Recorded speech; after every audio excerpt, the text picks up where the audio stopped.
ആദ്യം തന്നെ കേരള വിഷന് ഇങ്ങനെ ഒരു വേദി ഒരുക്കിയതിൽ എൻ്റെ ഒരു സന്തോഷം പങ്കുവയ്ക്കട്ടെ. സ്ത്രീകൾക്ക് ആദ്യം വേണ്ടത് ഫിനാൻഷ്യലി ഇൻഡിപെൻഡൻ്റ് ആവുക, നിങ്ങളുടെ മൊബിലിറ്റിയെ ഈസി ആക്കുക, അതുപോലെ തന്നെ ജെൻഡർ റോളുകളെ വെച്ചു മാറുക.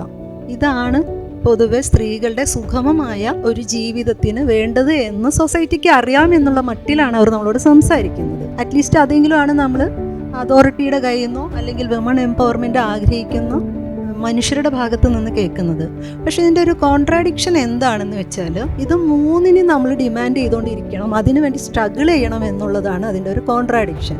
ഇത് നോർമലി സിസ്റ്റം പ്രൊവൈഡ് ചെയ്യേണ്ടതാണെന്നുള്ള ഒരു ബോധ്യവും ഇവർക്കില്ല, ഈ പറയുന്നവർക്കില്ല. ഇവിടെയാണ് നമ്മുടെ കോൺഫ്ലിക്റ്റ്.